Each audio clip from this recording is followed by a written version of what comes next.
കിളികളുടെയൊക്കെ ശബ്ദം കേൾക്കാൻ എന്തൊരു രസമാണല്ലേ. രാവിലെ തന്നെ ആ ജനലൊക്കെ തുറന്നിടുമ്പോൾ ഉള്ള കിളികളുടെയും കാക്കയുടെയും ഒക്കെ ശബ്ദങ്ങൾ ആ രാവിലത്തെ ആ ഒരു പോസിറ്റിവിറ്റി വല്ലാതങ്ങ് കൂട്ടും. ആ ഒരു പോസിറ്റിവിറ്റി തന്നെയാണ് നമ്മൾ രാവിലെ തന്നെ കുളിച്ച് വിളക്കൊക്കെ വെച്ച് പ്രാർത്ഥിക്കുമ്പോഴും നമുക്ക് കിട്ടുന്നത്. ആ ഒരു പോസിറ്റീവ് എനർജി നമുക്ക് ആ ദിവസം മുഴുവൻ കിട്ടും. അപ്പോൾ വിളക്കൊക്കെ വെച്ച് പ്രാർത്ഥിച്ചതിന് ശേഷം നമ്മുടെ ബ്രേക്ക്ഫാസ്റ്റ് തയ്യാറാക്കുവാണ്. ഗോതമ്പ് ദോശയും തക്കാളി കറിയായിരുന്നു. ഈ ബ്രേക്ക്ഫാസ്റ്റ് ഉണ്ടാക്കുക എന്ന് പറയുന്നത് ഒരു വലിയ കടമ്പ തന്നെയാണ് അല്ലേ. അമ്മമാർക്കറിയാം, ഓരോ ദിവസവും വെറൈറ്റി സാധനങ്ങൾ നമ്മൾ ഉണ്ടാക്കണം, ഇല്ലെങ്കിൽ ഇത് മാത്രമേ ഉള്ളൂ എന്ന് ചോദിക്കും. അപ്പോൾ പുട്ടാണെങ്കിൽ മോൾക്ക് ഭയങ്കര ഇഷ്ടമാണ്. പുട്ട് 3 നേരമാണെങ്കിൽ അവളത് തിന്നും. പക്ഷേ ദോശ ഒരു 2 ദിവസം അടുപ്പിച്ചുണ്ടാക്കി കഴിഞ്ഞാൽ ചോദിക്കും, അപ്പോൾ ഇവിടെ ദോശ മാത്രമേ ഉള്ളൂ എന്ന്. അതുകൊണ്ട് ഈ ബ്രേക്ക്ഫാസ്റ്റ് ഉണ്ടാക്കുക എന്ന് പറയുന്നത് കുറച്ച് നന്നായിട്ട് ആലോചിച്ച് ചെയ്യേണ്ട ഒന്നാണ്. അപ്പോൾ ഓരോ ദിവസവും വ്യത്യസ്തമായ സാധനങ്ങൾ ഉണ്ടാക്കാൻ ഞാൻ കഴിവതും ശ്രമിക്കാറുമുണ്ട്. ഇന്ന് എന്താണെന്നറിയില്ല, ഞാൻ എല്ലാ കാര്യങ്ങളും കുറച്ച് സ്ലോ ആയിട്ടാണ് ചെയ്തത്. കാരണം തലേന്നത്തെ കറി ഇരിപ്പുണ്ട്. അതുകൊണ്ട് പുതിയൊരു കറി ഒന്നും ഉണ്ടാക്കേണ്ട ആവശ്യമില്ല. പക്ഷേ ഒരു തൊടുകറി ഉണ്ടാക്കണം. അത് എന്താണെന്ന് നമുക്ക് വഴിയേ പറയാം. അപ്പോൾ അതിനിടയ്ക്ക് ഞാൻ ചോറിനുള്ള വെള്ളം വെച്ചിട്ടുണ്ട്, വാഷിംഗ് മെഷീനിൽ തുണിയിട്ടിട്ടുണ്ട്. അടുപ്പ് കത്തുന്നുണ്ടോ എന്നൊക്കെ ഒന്നുകൂടി ചെക്ക് ചെയ്തു. എന്നിട്ട് വെള്ളം നന്നായിട്ട് തിളക്കുന്ന കണ്ടപ്പോൾ അരി കഴുകാൻ നോക്കുവാണ്. അപ്പോൾ അരി കഴുകുന്ന വെള്ളം ഞാൻ കളയാറില്ല. അത് ചെടികൾക്ക് നല്ല വളമാണ്. നമ്മൾ അരി കഴുകുന്ന വെള്ളവും കഞ്ഞിവെള്ളവും ഒക്കെ ഒരു ബക്കറ്റിലോട്ട് ഒഴിച്ചു വെക്കുകയാണ് ചെയ്യാറുള്ളത്.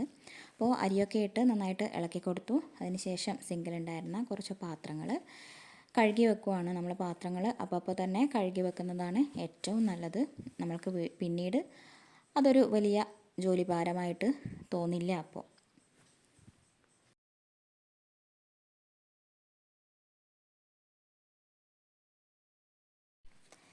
നമ്മുടെ ഈ വർക്ക് ഏരിയയിലുള്ള ഗ്രിൽസ് ഞാൻ അധികം തുറന്നിടാറില്ല. ആവശ്യത്തിന് മാത്രം തുറന്ന് അപ്പോൾ തന്നെ അടച്ചു വെക്കാറാണ് പതിവ്. പിന്നെ ഈ ഭാഗത്ത് അങ്ങനെ ഒരു പണി ഉള്ളതായിട്ടും ഇല്ല. അപ്പോൾ നേരത്തെ കണ്ടില്ലേ, അരി കഴുകിയ വെള്ളം ഞാനൊരു പാത്രത്തിൽ എടുത്തു വെച്ചിട്ടുണ്ടായിരുന്നു. ആ വെള്ളവും കഞ്ഞിവെള്ളവും ഒക്കെ ആ ബക്കറ്റിലോട്ടാണ് എടുത്തു വെക്കുന്നത്. ഇതുപോലെ പച്ചക്കറിയുടെ വേസ്റ്റുകളും ഒക്കെ ഈ ബക്കറ്റിലാണ് ഇട്ട് വെക്കുന്നത്. ചെടികൾക്ക് ഏറ്റവും നല്ല വളമാണ്. നന്നായിട്ട് പൂവിടും, നന്നായിട്ട് കായ്ക്കും ഒക്കെ ചെയ്യും. 2 ആഴ്ച കൂടുമ്പോൾ ഈ ഒരു വെള്ളം നന്നായിട്ട് നേർപ്പിച്ചിട്ട് എല്ലാ ചെടികൾക്കും ഒഴിച്ചു കഴിഞ്ഞാൽ നന്നായിട്ട് അതിൻ്റെ മാറ്റം കാണാൻ വേണ്ടിയിട്ട് സാധിക്കും. അപ്പോൾ പുറത്തുനിന്ന് അകത്ത് വന്ന് നോക്കുമ്പോഴത്തേക്കും നമ്മുടെ ചോറൊക്കെ വെന്തിട്ടുണ്ട്. ഇനി അത് വാർക്കുന്ന പണിയാണ്.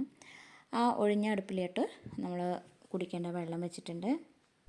റേഷനരിയാണ് ഞങ്ങൾ കൂടുതലായിട്ട് ഉപയോഗിക്കുന്നത്. അപ്പോൾ എല്ലാവർക്കും ഇവിടെ ഇഷ്ടം റേഷനരിയോടാണ്. അതാകുമ്പം നല്ലൊരു ടേസ്റ്റാണ്. പലതരം അരികളാണ് കിട്ടുന്നതെങ്കിലും ഓരോ പ്രാവശ്യം കിട്ടുന്നതും ഓരോ പാത്രങ്ങളിലാക്കിയിട്ട് സൂക്ഷിക്കാറാണ് പതിവ്. റേഷനരി ഇത്തിരി പച്ചവെള്ളം ഒഴിച്ചിട്ട് വാർക്കുന്നതാണ് പറ്റിപ്പില്ലാതെ കിട്ടുന്നതിന് നല്ലത്. അപ്പോൾ നേരത്തെ പറഞ്ഞ തൊടുകറി ഉണ്ടാക്കുന്ന നാരങ്ങയാണിത്. കറി നാരങ്ങ എന്നാണ് പറയുക. ഇപ്പുറത്തെ ശ്രീചേച്ചിയുടെ വീട്ടിൽ ഇഷ്ടം പോലെയുണ്ട്. അപ്പോൾ പഴുത്തു കഴിഞ്ഞപ്പോൾ ഒന്ന് ഞങ്ങൾക്ക് തന്നതാണ്. അത് മുഴുവനും ഇന്ന് ആക്കുന്നില്ല, പകുതി മാത്രമേ ആക്കുന്നുള്ളൂ. ഇത് തന്നെ കുറേ ദിവസത്തേക്ക് ഉണ്ടാവും. ഒരു 3-4 ദിവസം ചട്ടിയിൽ തന്നെ സൂക്ഷിക്കുന്നതിന് ഒരു കുഴപ്പവും ഉണ്ടാവില്ല. അതിന് ശേഷം നമുക്ക് കുപ്പിയിലാക്കിയിട്ട് ഫ്രിഡ്ജിലോട്ട് സൂക്ഷിക്കാവുന്നതാണ്. അപ്പോൾ ഇത് നല്ല നേർങ്ങനെ മുറിച്ചിടുന്നതാണ് ഏറ്റവും നല്ലത്. ഇവിടെ വെച്ച പ്ലേറ്റിൽ ഞാൻ ഇഞ്ചി, പച്ചമുളക്, വെളുത്തുള്ളിയൊക്കെ വെച്ചിട്ടുണ്ടായിരുന്നു. അതിൽ വെളുത്തുള്ളിയുടെ ആവശ്യമില്ല. ഞാൻ എന്തോ ഓർക്കാതെ അതങ്ങ് വെച്ച് പോയതാണേ. അപ്പോൾ ഇഞ്ചി, പച്ചമുളക്, കറിവേപ്പിലയും ഒക്കെ ഇട്ടിട്ട് പുളിവെള്ളത്തിലാണ് നമ്മളിത് വേവിച്ചെടുക്കുന്നത്. ആ പുളിവെള്ളത്തിൽ വേവിച്ചാൽ മാത്രമേ ആ നാരങ്ങയുടെ കയ്പ്പ് കുറഞ്ഞു കിട്ടുള്ളൂ. പൊതുവേ ഈ മരത്തിലെ നാരങ്ങയ്ക്ക് നല്ല കയ്പ്പാണ്. സാധാരണയായിട്ടും നമ്മൾ വാങ്ങിക്കുന്ന നാരങ്ങക്കൊന്നും അധികം കയ്പ്പ് കാണാറില്ല. പക്ഷേ എന്താണെന്നറിയില്ല, ഇതിന് ഭയങ്കര കയ്പ്പാണ്. ഈ നാരങ്ങ 7 പഴുപ്പ് പഴുക്കണമെന്നാണ് പറയപ്പെടുന്നത്. അതായത് ആ മരത്തിൽ നിന്ന് തന്നെ പഴുത്ത് അങ്ങനെ അങ്ങ് പഴുത്ത് ആയിക്കഴിഞ്ഞാലേ നമ്മൾ പറിക്കാൻ പാടുള്ളൂ എന്നാണ് പറയുന്നത്. പക്ഷേ അങ്ങനെ പഴുക്കാനൊന്നും ഇവിടെ കാത്തു നിൽക്കാറില്ല. അപ്പോൾ അങ്ങനെ മഞ്ഞളും മുളകും ഉപ്പും ഒക്കെ ഇട്ടിട്ട് നന്നായിട്ട് ഇളക്കി അടുപ്പിൽ വെച്ചിട്ടുണ്ട് ചട്ടി. കുക്കറിൽ നമുക്ക് ഈ നാരങ്ങ വേവിച്ചെടുക്കാം. പക്ഷേ ഞാൻ കരുതി അടുപ്പ് എന്തായാലും ഒഴിഞ്ഞു കിടപ്പുണ്ട്. അപ്പോൾ ചട്ടിയിലാവുമ്പോൾ നല്ല കുമറി വെന്ത് നല്ല ടേസ്റ്റിൽ കിട്ടുമല്ലോ എന്ന് വെച്ചിട്ടാണ് അടുപ്പിൽ വെച്ചത്. അപ്പോൾ ആ സമയം കൊണ്ട് തന്നെ നമ്മൾ ചോറൊക്കെ നിവർത്തി വെച്ച് ഒരു പാത്രത്തിലോട്ട് മാറ്റിയിട്ടുണ്ട്. ആ ചോറ് വെച്ച പാത്രം കൂടി ഒന്ന് കഴുകി വെക്കാം. ഇനി പാത്രം കഴുകാനൊന്നുമില്ല, ഇനി ഭക്ഷണം കഴിച്ചാലുള്ള പാത്രങ്ങൾ കഴുകാൻ മാത്രമേ ഉണ്ടാവുള്ളൂ. ആ മേശയും കൂടി ഒന്ന് തുടച്ചു കഴിഞ്ഞാൽ നമ്മൾ ഈ ഭാഗത്തുള്ള പണിയൊക്കെ അങ്ങ് തീരും. ഇനി അടുപ്പിനടുത്ത് വേറെ പണിയൊന്നുമില്ല. ഇത് വെന്ത് കഴിഞ്ഞാൽ നമുക്കതൊന്ന് മാറ്റി വെക്കേണ്ട കാര്യം മാത്രമേ ഉള്ളൂ. അപ്പോൾ ഏകദേശം നമ്മുടെ നാരങ്ങ വെന്തിട്ടുണ്ടാവും. നന്നായിട്ട് ഇളക്കി കൊടുക്കണം ഇടയ്ക്കിടയ്ക്ക്. അടുപ്പിലാകുമ്പോൾ നമ്മൾ പെട്ടെന്ന് ശ്രദ്ധിച്ചില്ലെങ്കിൽ അടുക്കി പിടിക്കാനൊക്കെ ചാൻസ് ഉണ്ട്. പുളി കുറവായിരുന്നു, അപ്പോൾ കുറച്ചും കൂടി പുളി പിഴിഞ്ഞ് ചേർത്തിട്ടുണ്ട്. എന്നിട്ട് ഒരാണി വെല്ലം അതിൽ ചേർത്തിട്ടുണ്ട്.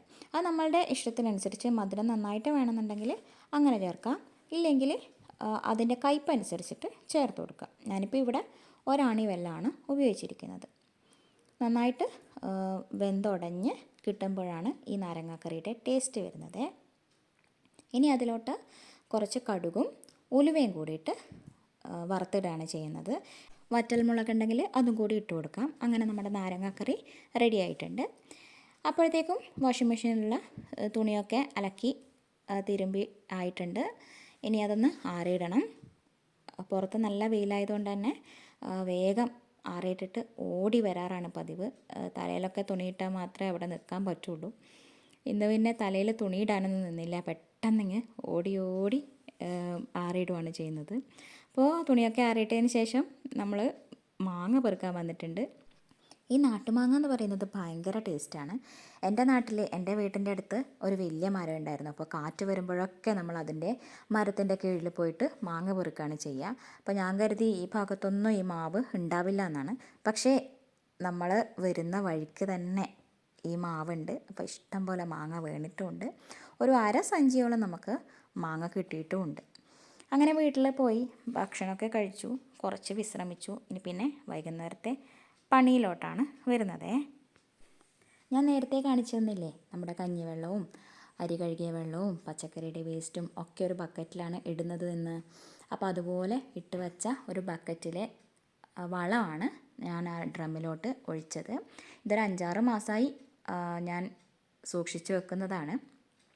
അപ്പോൾ അത് ഡ്രമ്മിലോട്ട് ഒഴിച്ച് വലിയ ഓസിട്ട് വെള്ളം നേർപ്പിച്ചിട്ടാണ് നമ്മൾ ചെടിക്ക് ഒഴിക്കുന്നത്. ഇതുപോലെ 2 ആഴ്ച കൂടുമ്പോൾ ചെടികൾക്ക് വളപ്രയോഗം നടത്തുന്നത് നല്ലതാണ്. ഇന്ന് ഈ വളമാണ് ഉപയോഗിച്ചതെങ്കിൽ 2 ആഴ്ച കഴിയുമ്പോൾ എല്ലുപൊടിയോ അല്ലെങ്കിൽ ചാണകപ്പൊടിയോ അതുപോലുള്ള വളങ്ങൾ ഇട്ട് കൊടുക്കുന്നത് നല്ലതാണ്. ഇങ്ങനെ മാറി മാറി നമ്മൾ വളങ്ങൾ ചേർത്ത് കൊടുക്കണം. ഇപ്പോൾ ചെടിയുടെ കാര്യങ്ങളൊക്കെ നോക്കിക്കൊണ്ടിരിക്കുമ്പോഴാണ് നമ്മളുടെ അടുത്ത് എപ്പോഴും വരുന്ന ഒരു കിളിയെ കണ്ടോ. ഇതുപോലത്തെ 2 എണ്ണം വരാറുണ്ട് എപ്പോഴും. അതുകൊണ്ട് തന്നെ ആ ബക്കറ്റിൻ്റെ മൂടിയിൽ ഞാൻ കുറച്ച് വെള്ളവും ഒഴിച്ചു കൊടുക്കാറുണ്ട്. അവിടെ വന്ന് കുളിയും ഒക്കെ കഴിഞ്ഞിട്ടാണ് അവർ പോവാറുള്ളത്. അങ്ങനെ ഇന്നത്തെ ദിവസം കൂടി നന്നായിട്ട് അധ്വാനിച്ചു. അപ്പോൾ എല്ലാവർക്കും താങ്ക് യു.